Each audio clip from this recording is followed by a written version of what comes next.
30 for 30, presented by Buick Verano.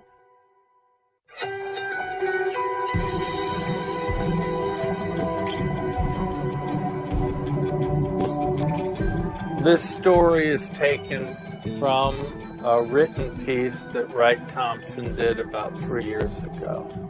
Wright Thompson grew up in Mississippi, went to all the Ole Miss games when he was a little boy with his father. It's his personal journey of exploration through the year 1962 when the university is integrated. He was able to make this connection between civil rights and football. Ole Miss is still affected by the James Meredith integration to this day. They still carry the scars from that season.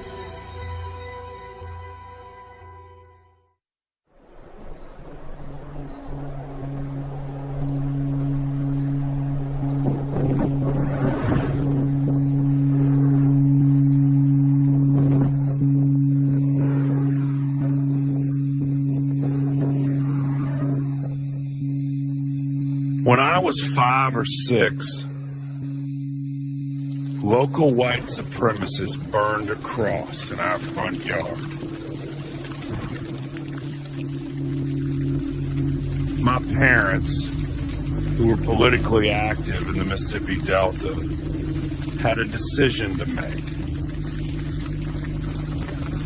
Wake me up or let me sleep. They chose sleep. And on that night, hate and fear would not be passed to another generation.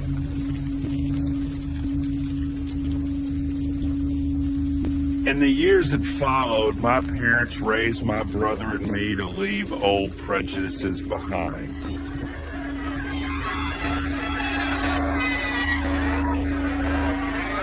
Still, there were things never discussed. The brutal lynching of Emmett Till, one of the most barbaric atrocities committed against a child in the history of mankind. We never really talked much about the civil rights era, about the things my parents had seen. I am so proud of Negroes who are proud of being Negroes. They are what God made them. We shall Medgar Evers is dead, killed from ambush on Wednesday. The South during the 60s was like that cross in our front yard. If we believe in calling a spade, Something they experienced, if they're dead, I feel like they asked for it. but wanted to shield their children from. I have children. Proud of it.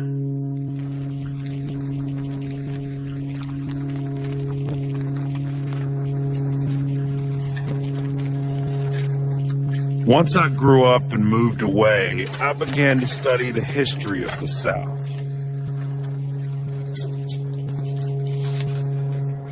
The 1962 Ole Miss football team fascinated me.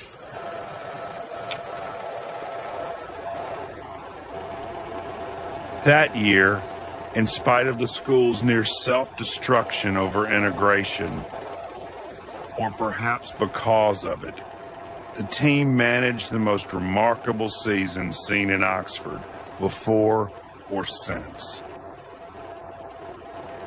It was also a team not much discussed.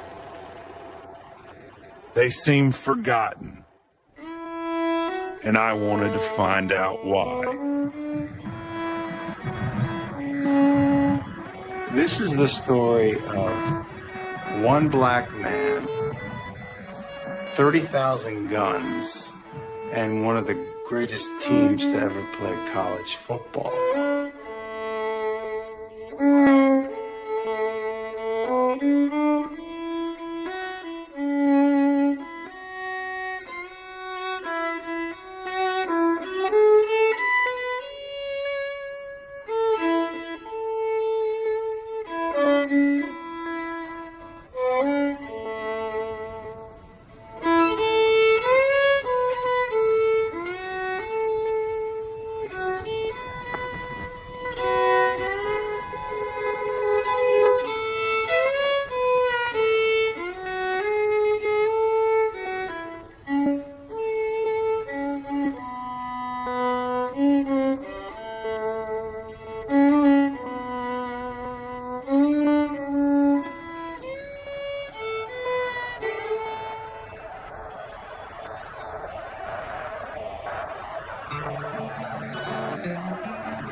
I'd say probably 90% of the guys that were on that team came from the same type background that I did.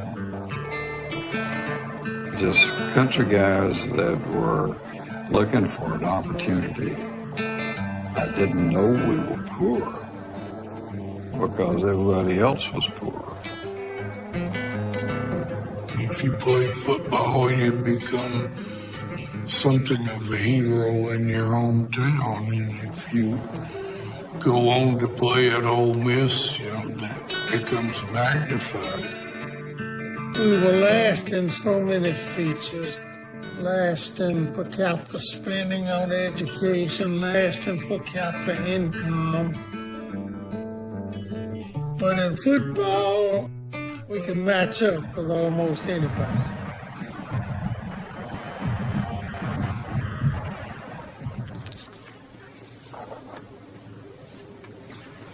My journey into the past begins in the Ole Miss Library Special Collection, which contains records and artifacts from the 1962 riots. The quiet, peaceful way of life we had known was shattered by the contamination of a gentle southern breeze with the sounds and smells of violence. Each page changes the way I look at the place around me, the way I look at the places inside myself, where I love my state and its traditions. Why haven't I been taught any of this in school? I come upon 2 small notebooks used by a soldier tasked with guarding James Meredith, the first African-American student at Ole Miss. They are filled with descriptions of suspicious characters. I flip through the pages until a familiar name stops me cold. My deceased great uncle. I can't ever ask him what his name is doing here, but the shock of seeing it prompts 2 questions. What is the cost of knowing our past? And what is the cost of not?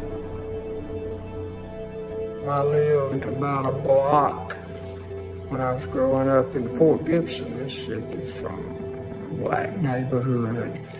And that bus would stop by my house, and they would all get off the bus. Felt sorry for them. They just didn't have anything, had nothing. Ladies and gentlemen, my friends and fellow Mississippians, no school will be integrated in Mississippi while I am your governor. Being on the Ole Miss campus is something like being in the eye of a hurricane. You know you're in the midst of trouble, but there's a quietness and serenity here that tries to mislead you. I was ill-prepared for this. I grew up in Texas, which was a segregated society. I thought I knew about segregation, but I knew next to nothing about how deeply it was embedded in places of what we would call really deep Dixie. If it came down to a question of either this man would attend school on campus or the school would have to be closed, what would be the general reaction of the student body? I think they'd let it be closed before they would let it be integrated. Tension had been building for several days. Governor Barnett had made a television speech urging total resistance to the admission of James Meredith. James Meredith has just arrived in the custody of federal officials and apparently making his way up to the 10th floor to register. The U.S. Supreme Court has ordered Ole Miss to admit James Meredith, a 29-year-old Mississippi native. After high school, he spent 9 years in the Air Force before attending Jackson State for 2 years. He is trying to become the first African-American student at Ole Miss. Strange as it may sound, I actually felt the weight of the world, correcting all around in the world, was my personal responsibility. If I showed no fear, that would scare the life out of everybody who thought I should be scared. I, Ross R. Barnett, do hereby now and finally deny you admission to the University of Mississippi. There is no case in history where the Caucasian race has survived social integration. We will not drink from the cup of genocide. Mississippians were afraid. They were afraid to give an inch. They really believed that the end of their way of life in the South would be overwhelmed. He had mentioned yesterday the possibility of our coming in with marshals and that you and the others would step aside, Mr. Meredith would come into the university. Well, Attorney General Robert F. Kennedy and his brother, President John F. Kennedy, have been negotiating with Ross Barnett, the segregationist governor of Mississippi, for weeks. Well, I'm certainly going to try to maintain law and order, Mr. General, just the very best way that I can. A bumbling and unpopular politician, he has been booed at Ole Miss games. He is now soaking in the newfound adulation for standing down the Kennedy brothers. It is a drug, and Barnett is hooked. I've taken an oath to abide by the laws of this state. General, how can I violate my oath of office and live with the people of Mississippi? Governor, this is the president speaking. Yes, sir. What we really want to have from you is some understanding about whether the state police will maintain law and order.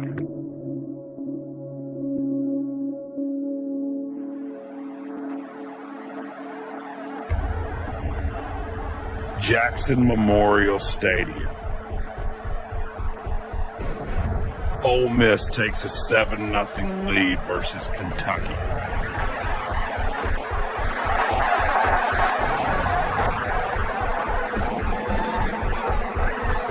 It's halftime, and the crowd screams for Governor Ross Barnett to speak. There are no black fans in the stadium, and on nights like these, it's easy to forget that the South lost the war. In some ways, that's precisely the point. There was a crowd in a state of delirium. It wasn't about football anymore. It was about fighting. It was about victory. It was about keeping black people stripped of all their rights. And it was about a Confederacy living forever. Unbeknownst to the crowd, Barnett has made a secret deal with the Kennedys to admit Meredith. But once again, he is on the verge of changing his mind. He has been so hated, and now is so loved. He can't help himself. The enthusiasm of the crowd is taking him out to sea. My mother sent me a letter and she said, "Son, your great-grandfather Gilmer left Ole Miss 100 years ago to fight the Federals, period. He did not accomplish a thing, period. See that you don't get involved, exclamation point, mother."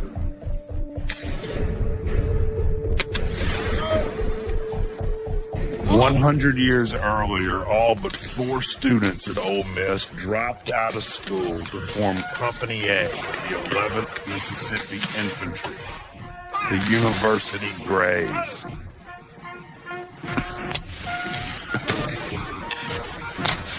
In 1863, at Gettysburg, all of them were killed or injured. And the school sports teams would be called the Rebels to honor their sacrifice. Now, you've heard the old saying, blood is thicker than water. Mississippi paid one heck of a blood cost in the Civil War. Blood is thicker than water. That means the present blood is the same as the blood that died at Gettysburg. The young men and women in the stands tonight are just 3 generations removed from those soldiers. I love Mississippi.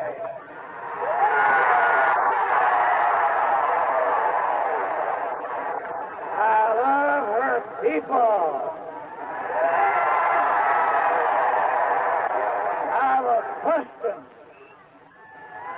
I love and I respect our heritage. I later described that scene that looked like it was straight out of Nuremberg and the Hitler rally.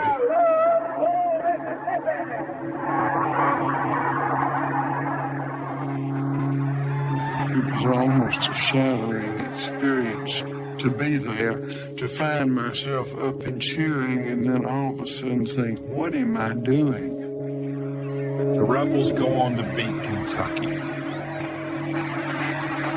Many fans stay afterwards, singing Dixie and other songs. Ask us what we say, it's to hell with Bobby K.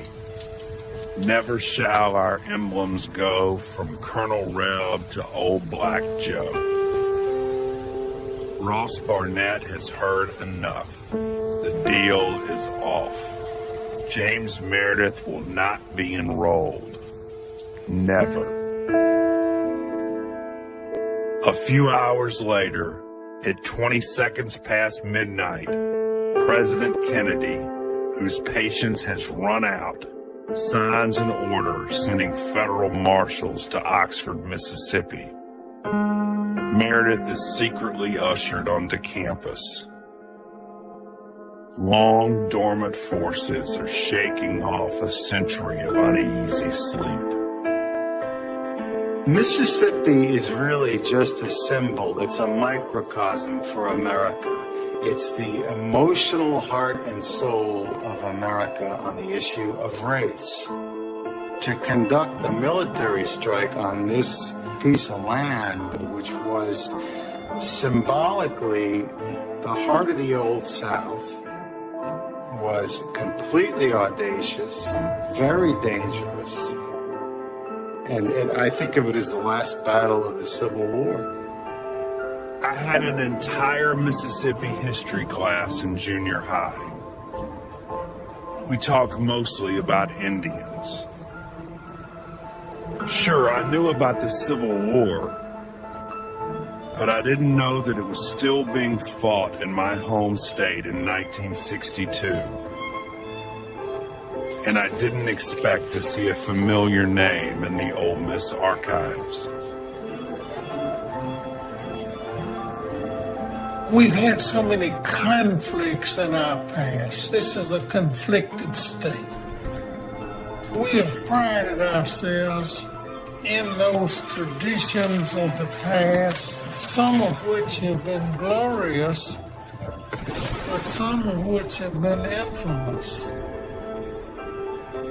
And as William Faulkner said, the past is never dead, it's not even past.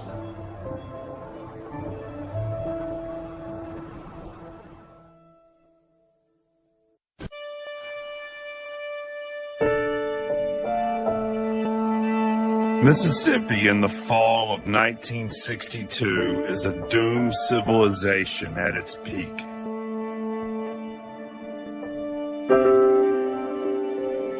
The football team has been to 5 consecutive bowl games and won 3 SEC championships in the past decade. Johnny Vaughn had built a powerhouse in Mississippi. In its prime, Ole Miss was as good or better than any football team in the country. We expect to win. The 3 years I was there, like I said, we only lost 1 regular season game. Ole Miss co-eds won back-to-back Miss America crowns in 1959 and 1960. Pageant moms around the country send their daughters to Oxford. I thought it was my race that day. An invasion of leggy blondes whose influence can still be seen in the state's gene pool. Of course, that's just half the story. To be an African American in this world isn't much different than it was in 1862. We didn't have any say-so into whether that was right, wrong, or indifferent. That's just the way it was. We'll take this time now to have our Bible lesson. There were segregated schools. There was segregated restaurants. There was segregated everything. We didn't know any difference. Now I look back on it, I wondered, how in the world could that have been?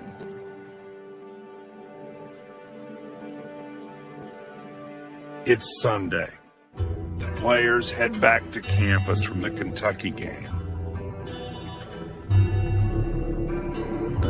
Junior fullback Buck Randall returns to Oxford from the Delta.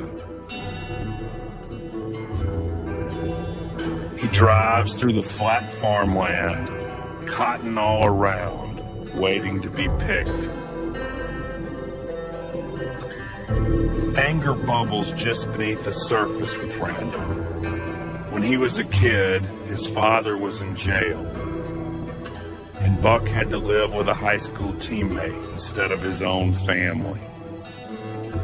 He had the reputation for being the most dangerous man on the face of the earth. Nothing but mayhem and meanness and snorting. One night we'd finished 2 days, and there were some rednecks came down. They were shooting shotguns in there, hollering things up to the football players. And Buck said, I'm going to go down there and quieten this thing down. And the next thing we knew, he'd stacked them up in the back of that pickup truck after he had worked on them. Late in the afternoon, Buck and his teammates arrive back on campus. We looked up and saw helicopters. What in the world's going on? And then about that time we heard trucks. Federal marshals sent by President Kennedy surround the Lyceum building, where James Meredith will be registered the next morning. The U.S. Marshals were in riot gear, shoulder to shoulder, all the way around the Lyceum. I mean, and everybody was wondering, why? It's all come down to this: the state of Mississippi versus the United States of America. The federal government will protect James Meredith at any cost. And it had gotten pretty unruly. A bunch of students were hollering at the federal marshals, calling them knickerbockers, mostly. For some, nothing. Not the campus, not the South, none of it will ever be beautiful again. Pretty soon, somebody threw a lighted, I think it was a cigarette lighter on top of one of the campus Jeeps. And the next thing I know, I hear this loud boom. Suddenly, the marshals unleashed a volley of tear gas. You can't breathe properly, your eyes burn, you feel like you're gagging. It was awful. I couldn't go any further. I just kind of dropped to my knees.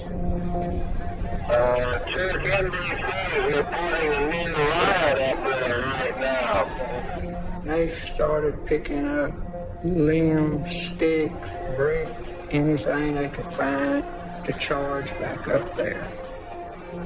I saw this car come around the corner and these students were attacking it. And they got this guy out of the car and they started to beat him up. We ran to these two state troopers and said they're gonna kill him. And I'll never forget, this guy looked at us and said, "Ladies, it's time you went home." This is Dan Rather in Oxford, Mississippi. I remember once slithering down, hiding behind bushes, and then getting up and making a fast run for the payphone. The radio editor said, "Well, take a deep breath. It can't be that bad." And I remember saying to him, "Let me tell you, I'm here, and I'm paid to bear witness, and I'm telling you, it's as bad as I'm telling you, and it's worse." The situation has deteriorated. The tensions are much higher. The rioters are unaware that Meredith is tucked away, heavily guarded at Baxter Hall, a dormitory. Combat actually broke out that night between white Americans fighting other white Americans over one black man behaving like an American citizen. People were coming on the campus that didn't belong there. From Alabama, South Georgia, some from Louisiana.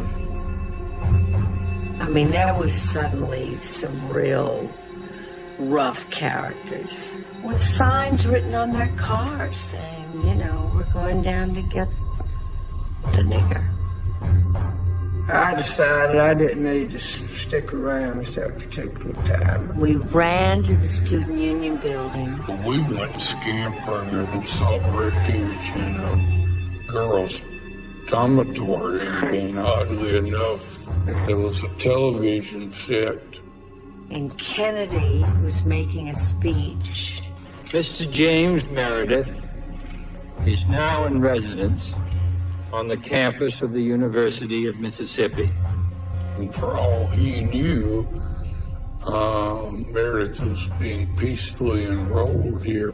And a major riot was beginning. Boy, he's out of touch with reality here. You have a great tradition to uphold, a tradition of honor and courage, one on the field of battle and on the gridiron, as well as the university campus. Coach Wobble said, go find all the football players and get their tails back to Miller Hall. Nobody goes out, go to your room, and stay in your room. And I got in my bed, and I could hear the noise going on over there. I thought, what in the world are they doing? I gotta go see what's going on. So I just reached over there and raised the window and looked out the window. Unbeknownst to Bobby Boyd, his teammate Buck Randall decides to go out also. Randall disappears into the night. That didn't surprise me. If there was going to be some action, Buck was going to be there. The university's head of security spots Buck Randall in the crowd and pulls him into the besieged Lyceum, where Randall comes face to face with the carnage. Marshals with broken arms and legs, their clubs used now as makeshift splints. Slumped in a corridor, shot through the neck, Marshal Gene Same is bleeding to death. His fellow officers kneel over him, helpless and angry. My Buck said he saw a guy with his throat just slashed. He thought the guy just died. A marshal decides to send the big football hero out into the mob. Buck came out and he started telling people, he says, you don't know what's going on. People are dying here. And when somebody would try to mock him, he says, man, I'll break your bones. Buck may have been looking for trouble, but after seeing what people around him have done, the team's tough guy tries to stop the violence. He stands in front of the Lyceum and begs. He reasons. He threatens. No one listens, not even to Buck Randall. Even the most dangerous man in Mississippi couldn't stop that mob. And he turned down around, walked away. The Civil War has begun anew, and the North is losing. The campus erupted. A lot of tear gas, shots fired. It was the rough equivalent of a war zone. A group of rioters runs the Confederate flag up the pole in front of the Lyceum. Two boys had some Coca-Cola bottles and some wicks that they had made and some gasoline. What are y'all doing? Oh, we're mixing up these Molotov cocktails and throwing them at the marshal. Here, you want one? I said, well, give me one. Got it, and I threw it at one of the federal marshals, and I guess I didn't really put my heart into it or whatever because it didn't burst and explode like it was supposed to. The federal marshal picked it up and just slung it back at me, and I kind of dodged it, and I said, I don't need to be doing this. All night there's an open phone line from U.S. government officials in the Lyceum to Robert Kennedy. He informs President Kennedy of the riots immediately after he finishes his address to the nation. I hear they got some high-powered rifles up there that have been shooting sporadically. Can we get that stopped? I'm doing everything in the world. I'm sorry. Well, we got to get this situation under control. That's much more important. The president then has a series of urgent phone calls with Governor Ross Barnett. I tell you what I'll do, Mr. President. I'll go up there myself, and I'll get a microphone and tell them that you have agreed to be removed. No, wait a minute. Wait a minute, Governor. If you want to go up there, then you call me from up there, and then we'll decide what we're going to do before you make any speeches about it. In the past few minutes, we have heard again the detonation of tear gas shells. I was watching it on television, totally overwhelmed with sorrow and sadness and disgust. The 101st and 82nd Airborne airlift into Memphis. For the first time in a century, the United States Army is invading the state of Mississippi. African-American families stand on the roadside in the dark and watch the headlights of the Union soldiers heading south. On campus, National Guard units muscle through the storm of bricks and Molotov cocktails. My men, to the man, all felt like that they was helping to save the university. They thought the university was going to be burned down. Cars were overturned, some were set on fire. People were beaten, some people beaten viciously. The precision scares the rioters, as do the shining fixed bayonets.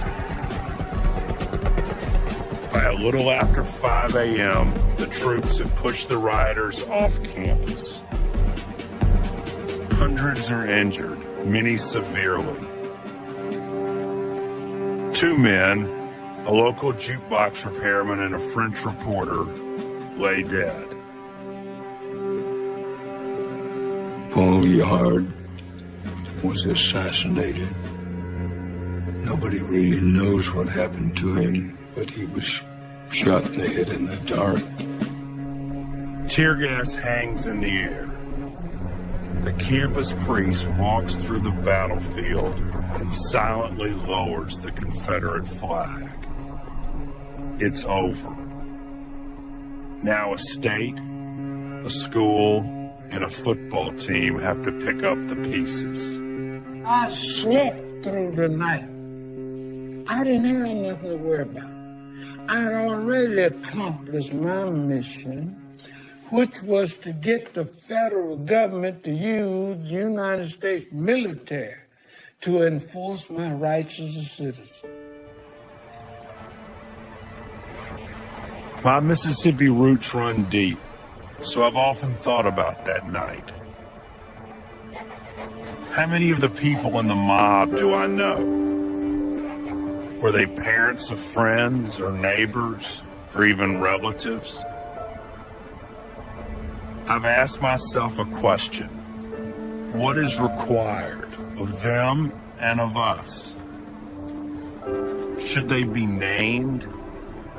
Should they be allowed to leave that night in the past?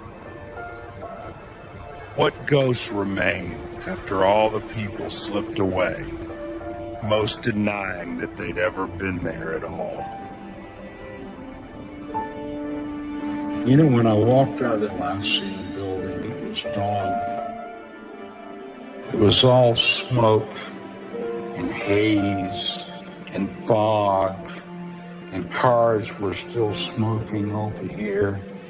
And right in the center of it came the students from Ole Miss, their hands behind their heads like this, and the soldiers with the bayonets.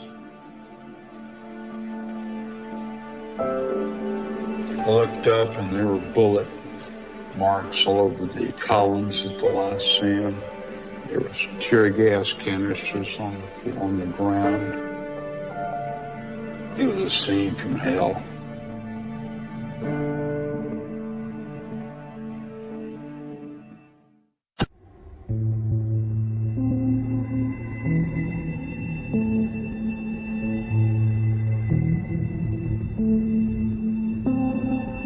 The campus was really solemn. It was a startling recognition to how far people would go. My God, what happened to us last night? We became animals.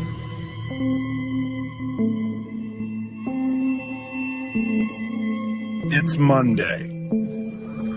The homecoming game against Houston is only 5 days away, and thousands of federal troops are camped out on Coach Vaught's practice field.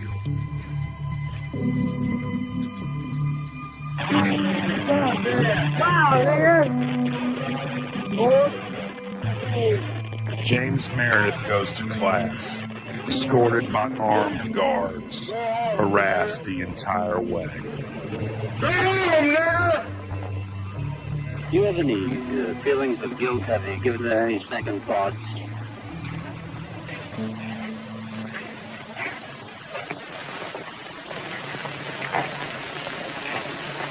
I'm very sorry that anyone had to get hurt or killed. But of course, I think that's an unfair question to me. Some politicians are demanding a shutdown of the school.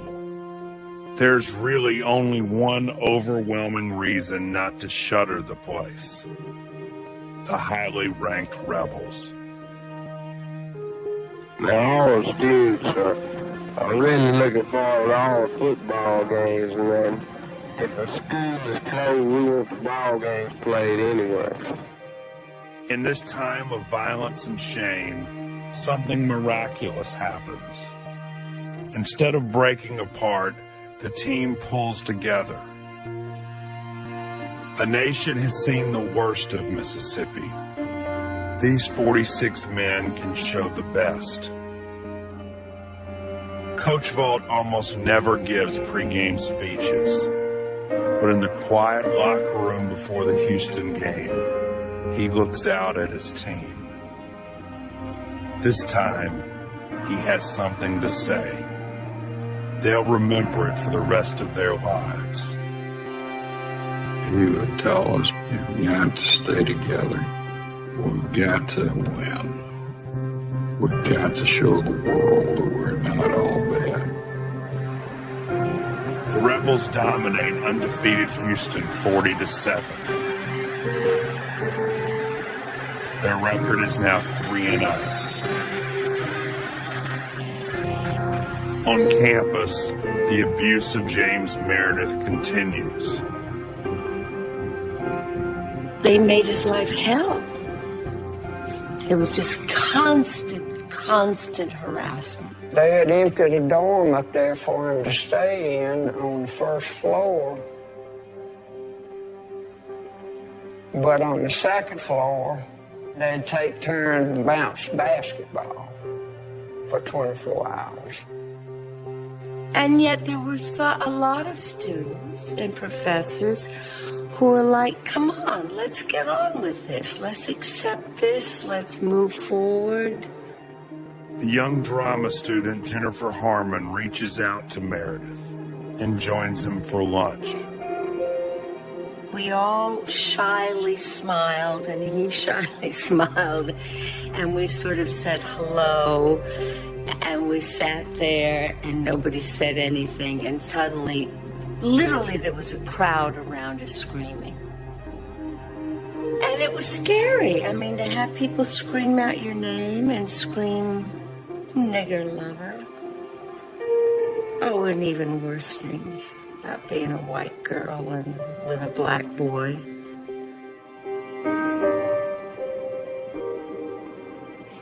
It's been difficult researching this story. I find a photo of young men screaming at James Meredith. A face looks familiar. I think it's a family member. I show it to my mom, and she says I'm wrong. I'm not sure. But I do not ask the relative. I do not press. There are questions that Mississippians won't ask because we are not prepared to hear the answer. The National Guard accompanies Meredith for the rest of the school year. You look around and you want to find out who's in the crowd, who doesn't look like he belongs here, who doesn't look like a student. Where is that madman somehow in this crowd with his high-powered rifle? I was going through his mail that first week. One was particularly detailed. They would find his parents or his children live in Kosciuszko, Mississippi. that they were going to kill them. And I'm reading this out loud to him. He interrupted me, said, "Lieutenant, I'm late for my Spanish class." That set the tone. I remember his face.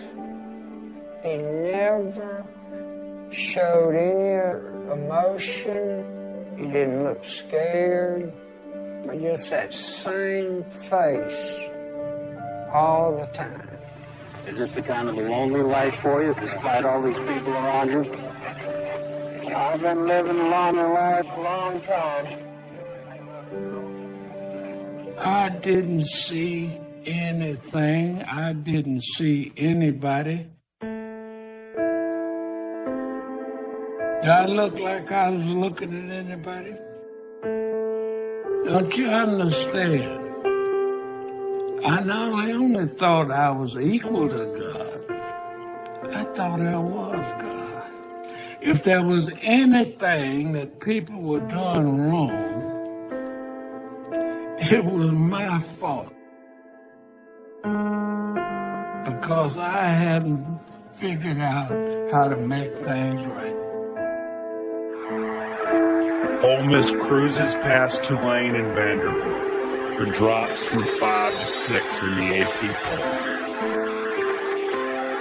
Mississippians wonder if the weight of the riots are dragging down its beloved football team. A national championship is slipping away. And facing a trip to Baton Rouge to play the powerful LSU Tigers, an undefeated season is under threat. The past 4 years, the Rebels have had perfect records ruined against LSU. Billy Cannon watches it bounce. He takes it on his own 11. He comes back upfield to the 15. Stumbles momentarily. He's at the 20. Running hard. The 1959 loss is particularly painful.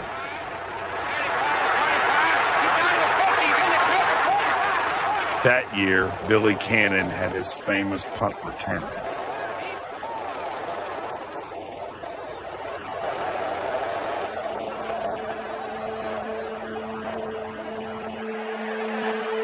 The Tigers take a 7-0 lead with 2 minutes left in the half. The Rebels look sluggish. Are they finally breaking apart? Is another promising season being crushed in Death Valley? Ole Miss manages to score before halftime and fights to a 15-7 win. The players run to the locker room yelling, "We're number one." After we whipped LSU down there in Baton Rouge, we felt like, we could play with anybody. Each week, battling a crumbling world on campus and fierce opponents on the field, the games get tougher. At Tennessee, Ole Miss clings to a 7-point lead as the Vols drive for the tying touchdown. Defensive back Lewis Guy reads the quarterback's eyes, steps in front of the ball, and races 103 yards to put the game out of reach. The perfect season lives another week, and Coach Vaught greets him on the sideline. "God bless you, son," he says. Ole Miss is 8-0. And so out of the glory on the football field, we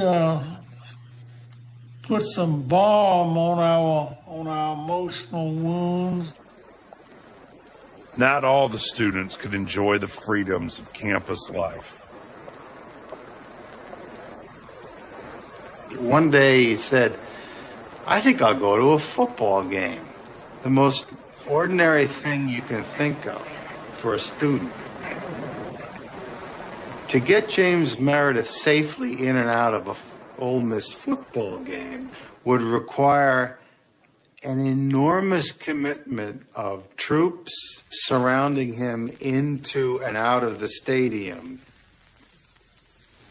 The Justice Department heard about that and they can't do that. The whole time he just wanted to be one of the students. But he just could not be one of the students.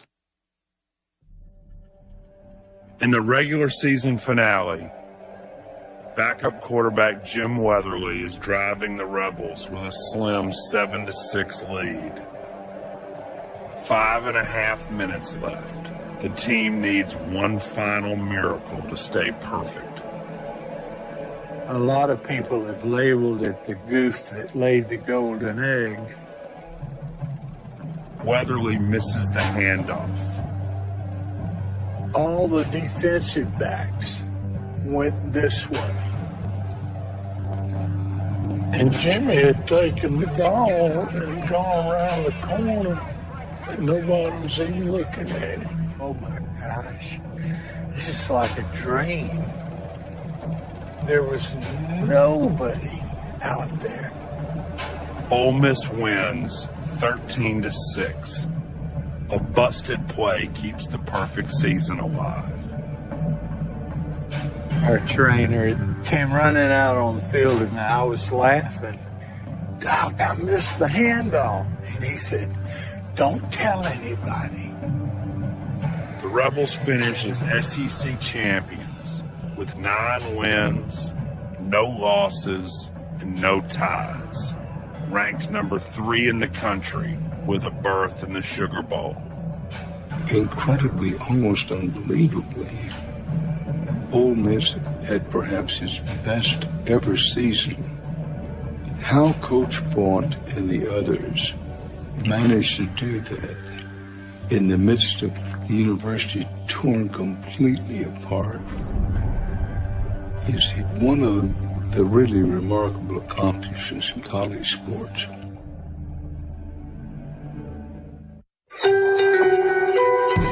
"30 for 30", presented by Buick Verano.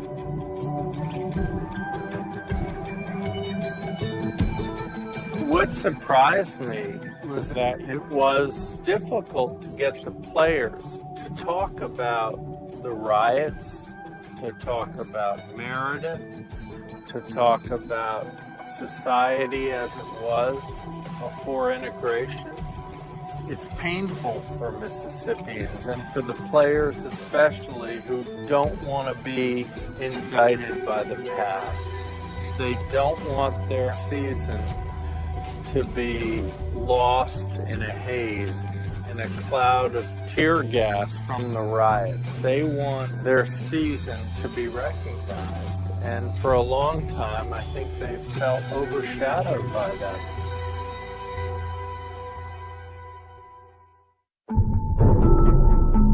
Ole Miss can't win the national championship, stalling at number 3.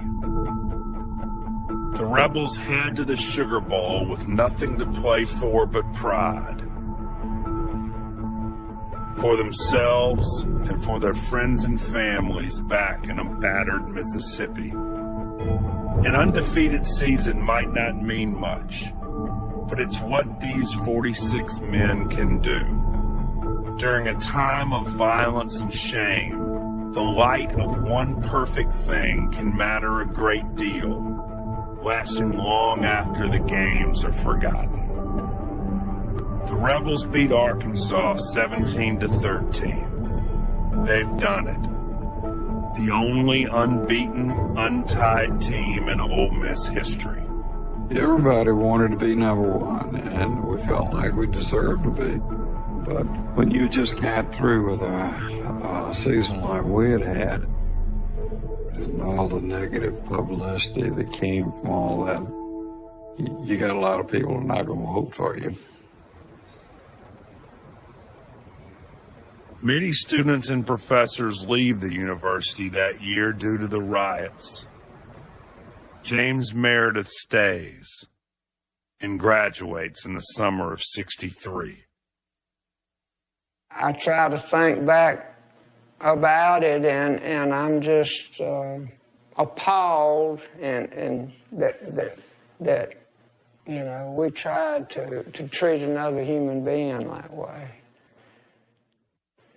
God created us all, and we're to love one another, you know. So you just sit back and you wonder why. The perfect season of 1962 remains caught in the haze of tear gas, riots, and the burden of race. I felt like we were lepers. Nobody wanted to just keep them out of the way.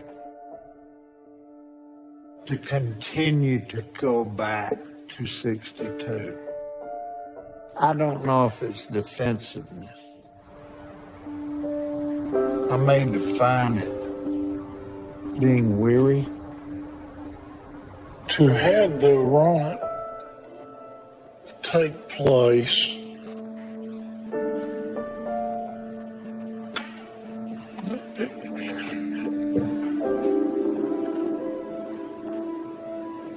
has hurt the image of Mississippi for the last 50 years, and I don't know that we're over it yet. And I point this to you. I hope your agenda is to help get over that and not to inflame that again.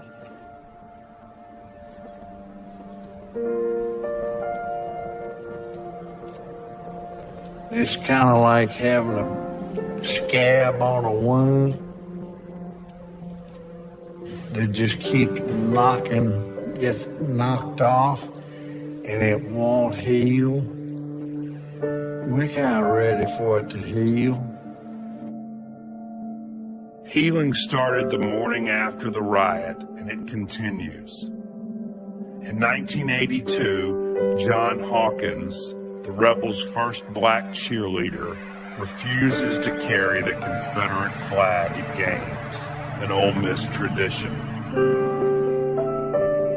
1 year later, the yearbook contains a photo of a Klansman, prompting rumors that black students will burn their books in protest.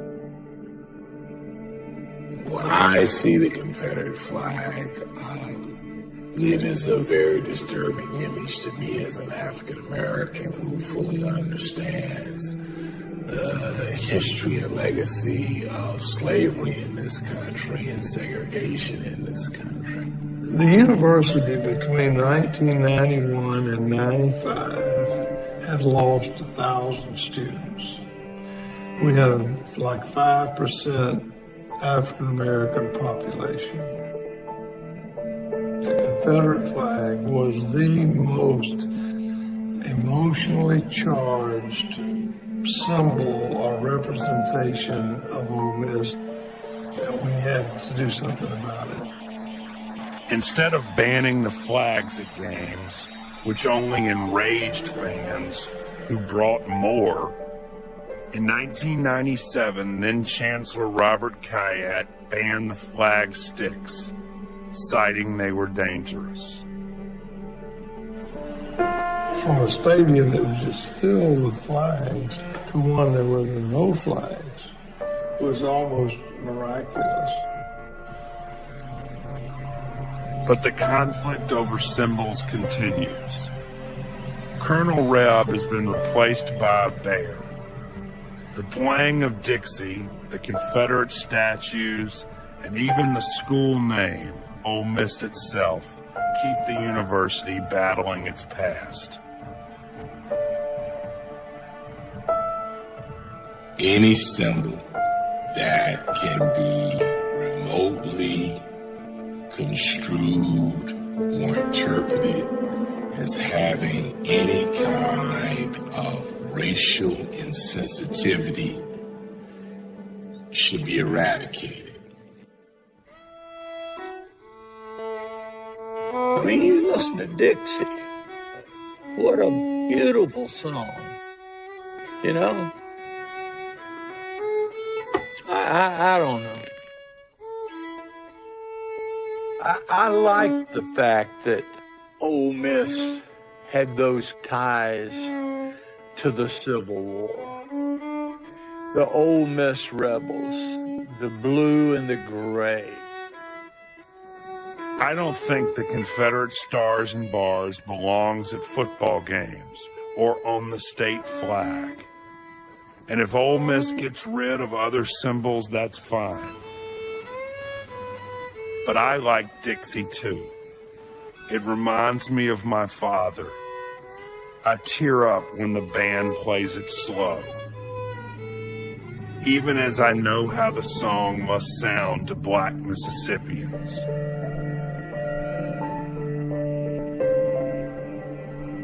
It's difficult to reconcile these competing thoughts. It's hard for Mississippians to explain something we don't fully understand ourselves.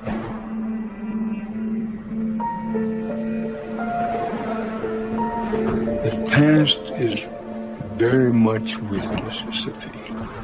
The ghost of what happened during the worst of the civil rights violence still dance. But Mississippians, they're eager, they're ache to move forward. And within myself, I say, wow, look at Mississippi today. Look how far they have come. I mean, it's literally light years from what it was in 1962. Between 16 and 17% of our student body are African American.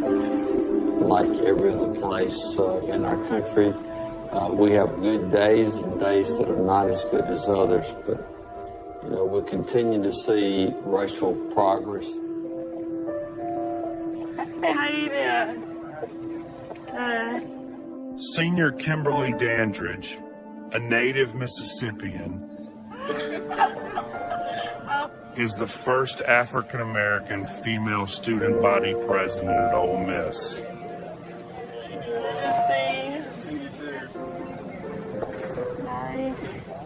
And she is the only black member of her sorority. You went to the game? Yeah. Tomorrow you going? When I was elected student body president, James Meredith called me and he said, I'm so proud of you, girl. And I said, thank you. To me, it wasn't about being the first black female president. To me, it was about being president. I felt that I was most qualified for the job, and it was something that I really wanted to do, and so that's why I ran. Dandridge had a learning experience on campus when a student denounced her with a racial slur. He later apologized. I could have easily responded out of anger, but I didn't. I chose not to respond, and I think that's one of the most important decisions I've ever made in my life. And this is Stephanie. That was one person out of 18,000 people here on this campus. I refuse to let one person define Ole Miss. Buck Randall was playing fullback, and it was third and about a dozen. And I thought we should throw the ball. He sends out a trap right up the middle of, you gotta be kidding him. And Buck went 90 yards.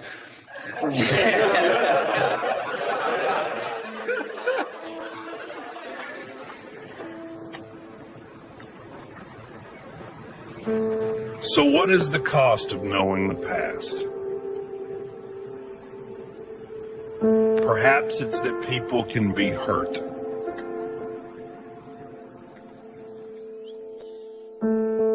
I wrote about Buck Randall a few years ago, and he and his family hated how I portrayed him. Mainly, I sense, because he wanted his past locked away. That's why he isn't in this film. The only anger I ever detected from Buck was at me. Buck changed. He's a loving father and grandfather. Isn't that enough for a generation? Why should he always be tied to his 1962 self? If Buck Randall could evolve and leave the past behind, shouldn't I let him?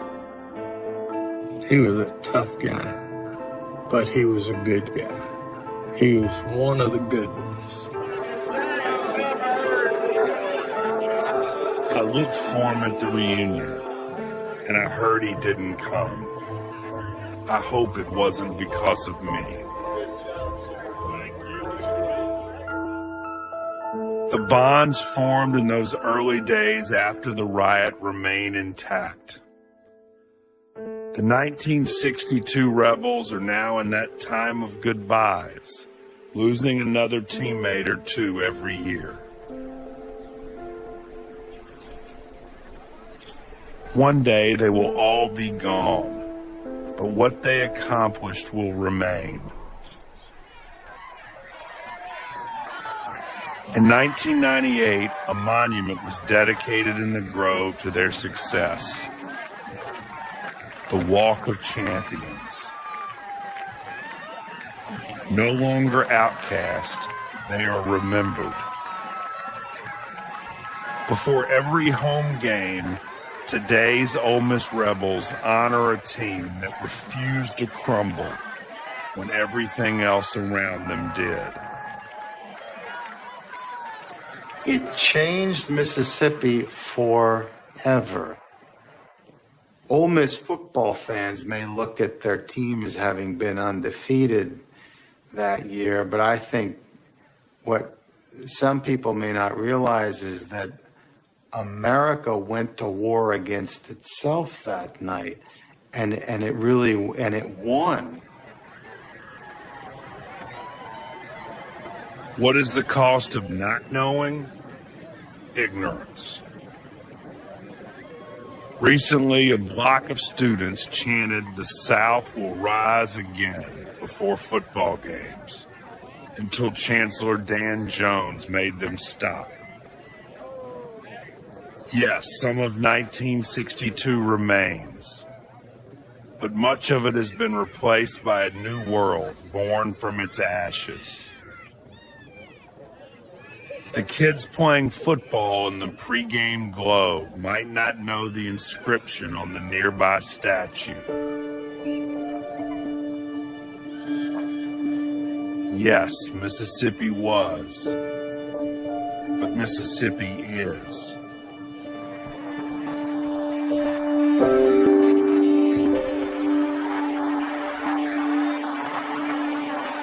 They might not know, but they can see it everywhere they look.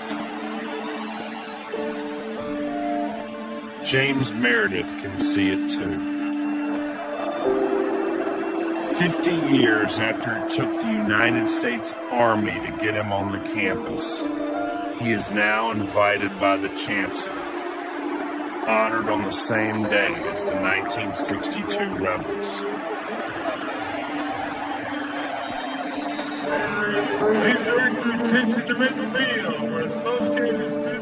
He never got to watch that team play, but at long last he is watching it walk on the field. Yes, Mississippi was, but Mississippi is. Sometimes I struggle when I think about our future. I didn't see that burning cross in my yard, but I carry the knowledge of it with me.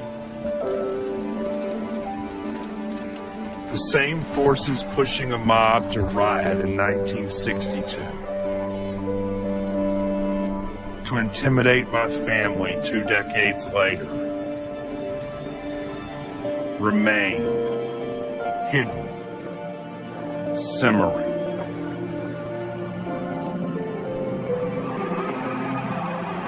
But on this evening, I am full of hope. That's what I think when I see Meredith in the Chancellor's box and see the old player standing shoulder to shoulder beneath the lights. I think about the world these men inherited and the one they are passing on. They are a beacon, a black and white reminder that even the longest night must give way to dawn. Oh, I wish I was in the land of God. Old times there are not forgotten. Look away, look away, look away, Dixieland, Dixieland.